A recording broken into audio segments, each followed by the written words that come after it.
Hello नमस्ते, welcome back to Taylor का life. अभी मैंने आप लोगों को 40 साइज़ का ब्लाउज़ का बैक नेक हाई नेक है, इसी का कटिंग मैं बता रही हूँ आप लोगों को।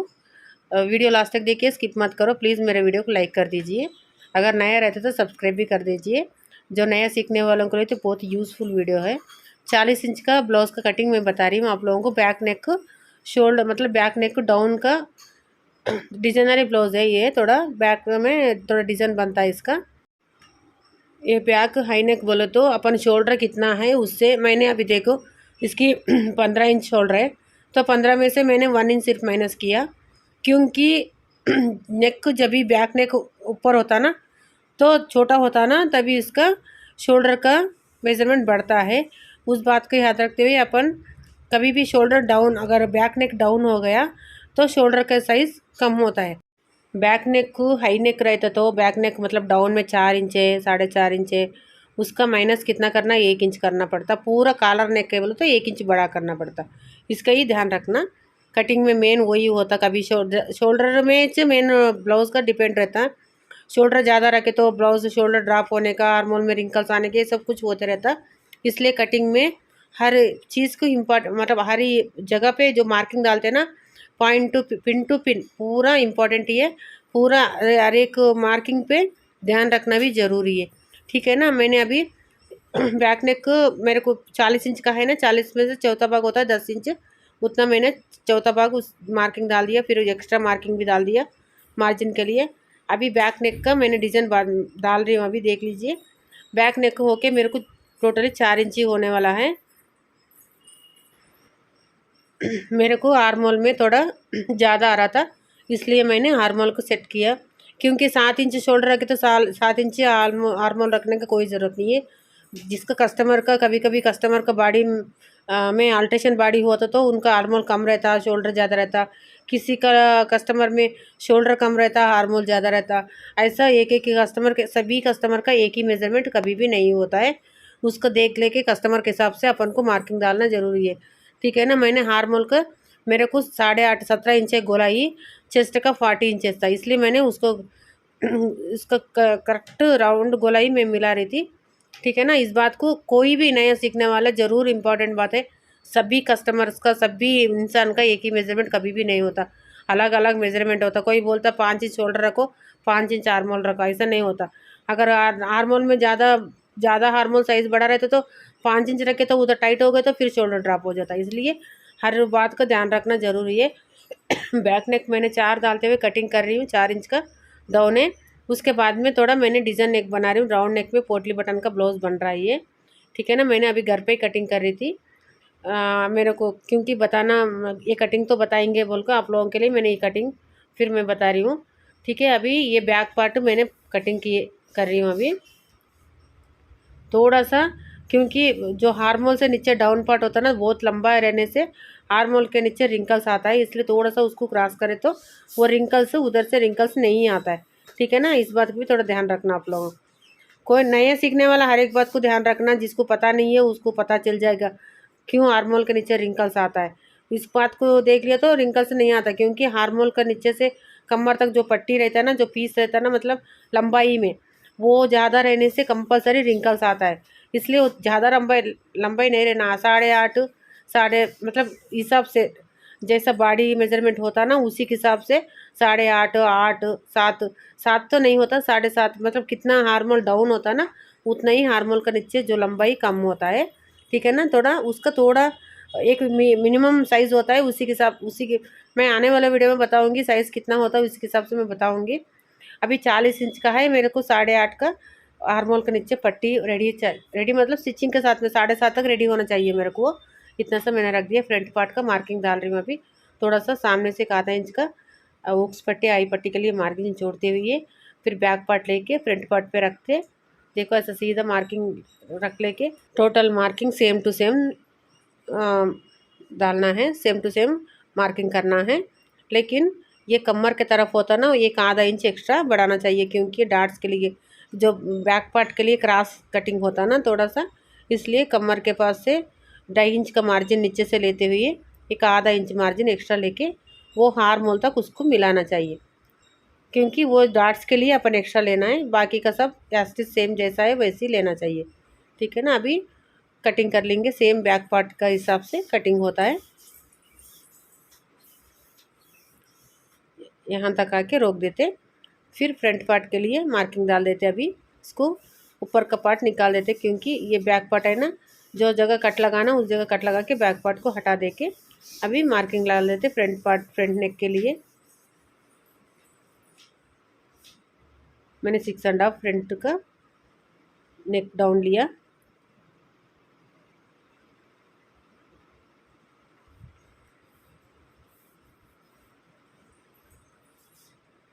ये होने के बाद में हार्मोल का मार्किंग लेके हार्मोल का कटिंग करते। हार्मोल का ऊपर से 1 इंच छोड़ना चाहिए, इस हार्मोल के तरफ से भी 1 इंच छोड़ के बीच का आधा इंच मार्जिन लेते हुए हल्का सा थोड़ा थोड़ा लेके आके आधा इंच पे मार्जिन, मेन मार्जिन आना चाहिए। फिर बाद में फिर क्रॉस होना चाहिए उसकी। मैंने डार्ट के लिए 14.5 पे एक मार्किंग डाल दिया, क्योंकि एक्सल का ब्लाउज़ है ना, इसलिए मैंने 14 पे।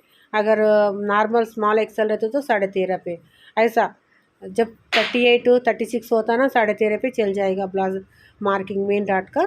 अभी मैंने 40 इंच का हुआ इसलिए 14.5 पे मार्किंग डाल दिया। मैंने पूरा स्टिचिंग होके रेडी हुए तक अपन को 13.5 पे रेडी हो जाएगा, तब वो ऐसा नॉर्मल मतलब चेस्ट का फिटिंग अच्छा बैठता है, इसलिए 14.5 पे मार्किंग डालना चाहिए।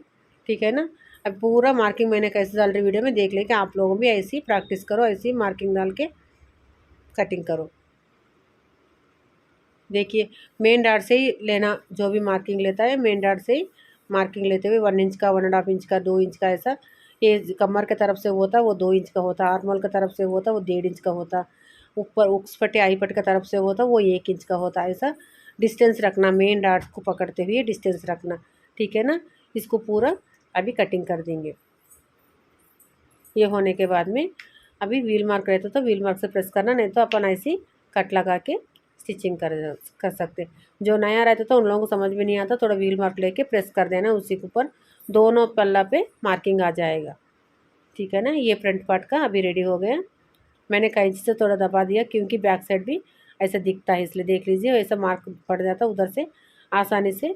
वो मैं घर में कट कर रही थी ना, इसलिए मेरे पास व्हील मार्क नहीं था। मेरे शॉप में रहते तो वहाँ पर है 2 व्हील मार्क, वहाँ पर ही रखी हूँ मैंने। अभी इधर नहीं था ना, इसलिए मेरे फिर टाइलर को कंफ्यूज नहीं होना बोल के दूसरे तरफ से भी मैंने मार्किंग डाल दिया। ठीक है ना। अब इसके बाद में स्लीव्स का कटिंग करेंगे अपन। ऐसा 2 पल्ला मोड़ फोल्ड करके 4 फोल्ड होना चाहिए स्लीव्स के लिए। जो भी एक्स्ट्रा ज़्यादा कम है ना नीचे से कटिंग करके उसको हटा देना चाहिए। फिर आधा इंच का मार्जिन लेना स्टिचिंग के लिए, आधा इंच का मार्जिन लेते। फिर मेरे को तो मेज़रमेंट नहीं है, ऐसी स्लीव्स लेंथ है 10 इंच का। 10 इंच का वो नीचे आधा इंच मार्जिन छोड़ दिया, वो 10 इंच बराबर रख दिया, फिर ऊपर से आधा इंच एक्स्ट्रा मार्जिन ले लिया मैंने। फिर इसका लूजिंग है जितना भी है 12 इंच का मोरी है, तो मैंने उस 12 में से आधा 6 इंच रख दिया। ये देखिए 3.5 पे एक मार्किंग डाल के 8.5। अगर 9 रहते तो मैंने 3 पे डालता था, क्योंकि जो हार्मोल का साइज़ कम है ना, इसलिए 3.5 पे बीच मार्किंग डाल दिया। सभी का मार्किंग मैं बोला ना, सभी का मार्किंग एक ही जैसा नहीं होता, किसका किसका हार्मोल के हिसाब से भी ये मार्किंग भी चेंज होता रहता। ठीक है ना। ऐसा साइड से पूरा कटिंग कर दे के स्लीव्स का कटिंग अपन कर देंगे। अभी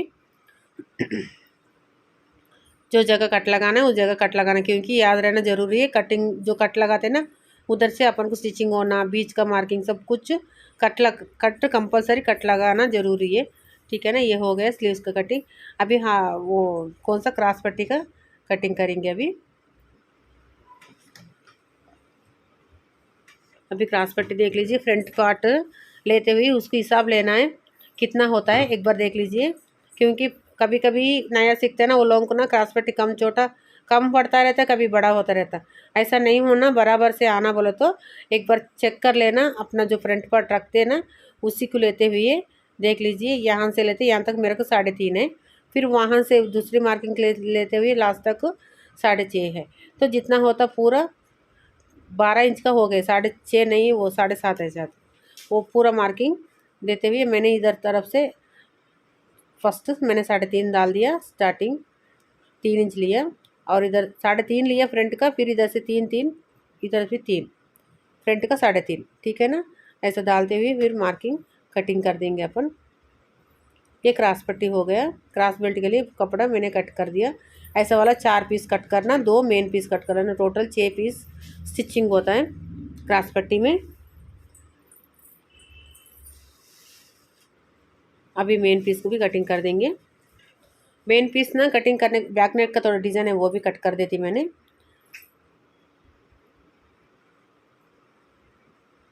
टोटल लेंथ है मेरे को नेक का, मतलब ये बैक ओपन नहीं है, फ्रंट ओपन ही है, लेकिन बैक साइड नेक मैंने 11 इंच पे एक मार्किंग डाल दिया। इसका दोनों को बीच में एक मार्किंग डाल दे के उसका डिस्टेंस चेक करती हूँ कितना है। देखो ऐसा मैंने चौकोर मार्किंग ऐसा डाल दिया। इसी को गोल थोड़ा सा नीचे से, क्योंकि ये मेरे को 6 इंच का नहीं आ रहा था, 5.5 में आ रहा था, इसलिए बराबर 6 इंच का मैंने एक मार्किंग और करेक्ट, क्योंकि 3 ऊपर से 3 बीच का मिला है तो 3 बराबर आना चाहिए था, इसलिए ऐसा 3 करके फिर इसी का बीच में देख लीजिए ऐसा रखते हुए करेक्ट बीच में एक मार्किंग डाल देना चाहिए। राउंड नेक कट कर दी मैंने बीच में, ठीक है ना। फिर इसको लेके आके उस तरफ से नीचे से भी ऐसा मिलाना चाहिए, मतलब गोल आई का मार्किंग होता है ये। उसी पे पोटली बटन का डिज़ाइन होता है इसका। मैंने इसका डिज़ाइन का भी अभी मैंने इसका फ़ोटो भी इसके अंदर ऐड करूँगी, ठीक है ना। इसका अभी लास्ट में भी ऐड करूँगी, उसका भी देख लीजिए। वही ब्लाउज़ अभी बना रहे, लेकिन स्टिचिंग का वीडियो मैं नहीं बता सकती हूँ, क्योंकि वो टेलर लोगों को, वो लोग अपना स्टिचिंग करते रहते फास्ट तो मैं डिस्टर्ब नहीं करना चाहती, इसलिए ने मैं कभी टाइम मिला तो मैं भी कटिंग करके आप लोगों को मैं स्टिचिंग करके बताऊँगी। फ़िलहाल तो मैं दोनों को कटिंग करने में बहुत बिजी हो गई, इसलिए सिर्फ कटिंग तो बता रही। मेन टेलरिंग में तो मेन कटिंग ही है, कटिंग आए तो स्टिचिंग कैसे भी कर सकते हैं, इसलिए कटिंग ही बताती मैंने, ठीक है ना। इसका फ़ोटो भी ऐड कर रही हूँ, आप लोगों को देख लेना ज़रूर। अभी मेन पीस कम पड़ता कपड़ा एक बार चेक कर लेके पूरा कटिंग कर लेना बैक पार्ट को कपड़ा, क्योंकि कपड़ा कभी कभी ब्लाउज पीस छोटा भी मिलता रहता, उसको देख लेके एडजस्टमेंट करके उसी के हिसाब से मेन पीस को कटिंग करना पड़ता।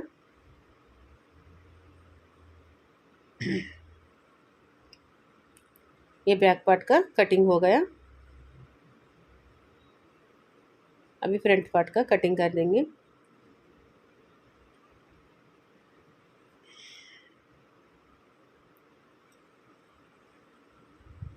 छोटा सा टेबल है मेरा, इसलिए प्रॉब्लम हो रहा था, पूरा हटा के कटिंग करना पड़ रहा। मैंने स्लीव ले लिया, अभी स्लीव्स को कटिंग कर देंगे, क्योंकि ब्लाउज पीस थोड़ा छोटा दिख रहा था कि ये जोड़ लगने वाला है, इसलिए मेरे को डाउट आया, इसलिए फर्स्ट स्लीव्स कट करके हटा दिया। तो फ्रंट पल्ला में थोड़ा जोड़ लगे थे भी कोई दिक्कत नहीं है, ये सोचकर मैंने स्लीव्स कटिंग कर दिया। सभी मेजर ब्लाउज पीसों में ना एक बार 1 मीटर देते, एक बार 90 सेंटीमीटर देते। कस्टमर भी एक ही सबसे मेजरमेंट क्लॉथ नहीं देता, कभी पन्ना छोटा भी मिलता है, कभी पन्ना बड़ा भी मिलता है, ऐसा हो जाता। इसलिए मेरे को डाउट आया था, इसलिए मैंने चेक करके फिर देख लीजिए, ऐसे चेक करते हुए कटिंग कर रही हूँ। किधर से भी जोड़ नहीं लगता, भगवान के ही फिर जोड़ लगता है, एक परेशानी है बार बार जोड़ लगाना, ठीक है। अभी हो गया ये ऐसा, फ्रंट पार्ट का भी कटिंग हो गया।